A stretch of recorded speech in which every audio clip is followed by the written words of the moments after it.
অবৈধ অস্ত্র উদ্ধার, মাদক উদ্ধার সহ পেশাদার অপরাধীদের গ্রেপ্তারের উদ্দেশ্যে বিভিন্ন অভিযান পরিচালনা আমরা জোরদার করেছি।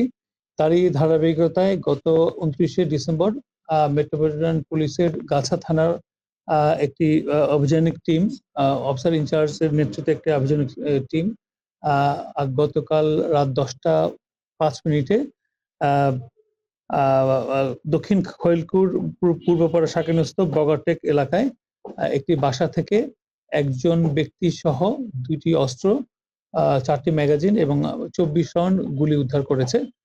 তো এটা আমাদের গাছা থানার অফিসার ইনচার্জের যে টিমটি, তারা অনেকদিন ধরে চেষ্টা করছিল এই অস্ত্র উদ্ধারের জন্য। তো আমরা রাতে আমরা খবর সংবাদ পাই এই অস্ত্রের ব্যাপারে। তো এখানে স্থানীয় জনগণের সহযোগিতায়, তাদের উপস্থিতিতে আমরা একটা প্রপার জব্দ তালিকা করে এই অস্ত্র উদ্ধার সমাপ্ত করি।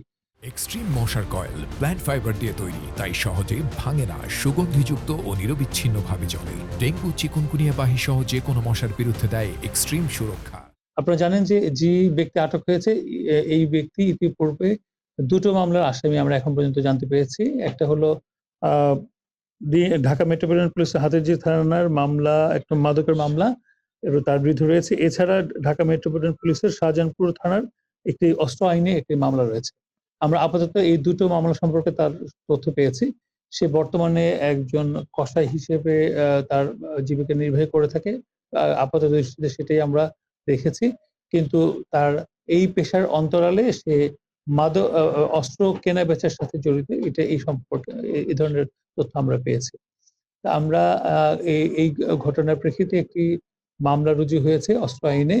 এই মামলায় তাকে আজকে 30শে ডিসেম্বর তাকে বিজ্ঞ কোর্টে প্রেরণ করা হবে। আমরা এই মামলা রুজুর পরে এই তদন্তের অংশ হিসেবে আমরা তাকে রিমান্ডের আবেদন করা হবে।